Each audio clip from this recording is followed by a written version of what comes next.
Can you introduce yourself?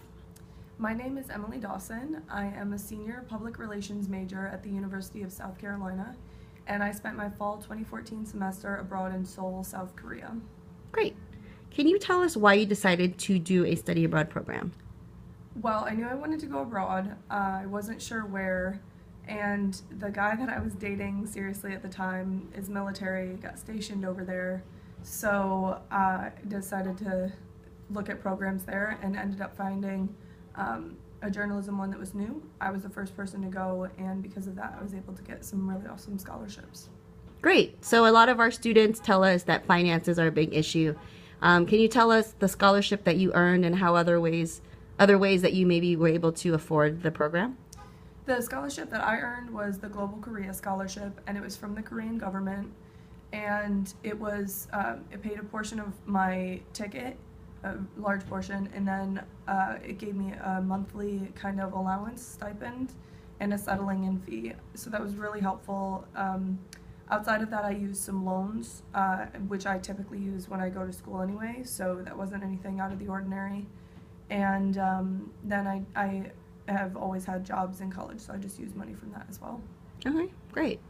What do you think is something you learned in your time in South Korea that you don't think you could have learned either in the classroom, outside of the classroom, if you had stayed here in South Carolina?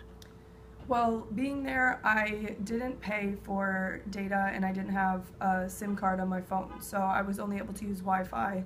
And one of I think my favorite things about that was the fact that I got to absorb so much of the country. And I think here that I spend a lot of time on my phone without realizing it.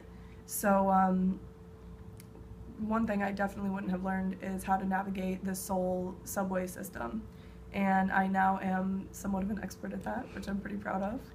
And yeah, just to do that when I didn't have my phone and couldn't use the maps at first, I had to talk to other people and ask them for help on it. So basically it just forced me to get even more outside of myself and be willing to meet people and ask for people's help. Great.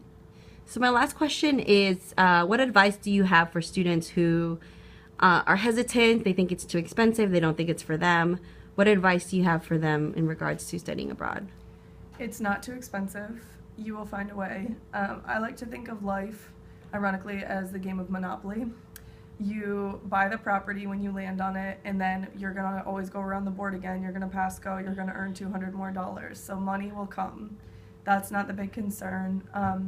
You're never going to have a time in your life, on an average person's life, where you're going to get to spend 4 months, 6 months, a year in another country with this little cost and this little concern, being able to go to school rather than going over for a job. You probably don't have a family yet or anything like that of your own, so this is a time when you get to go over there. So just take it while it's here. Take the opportunity. Great. Thank you.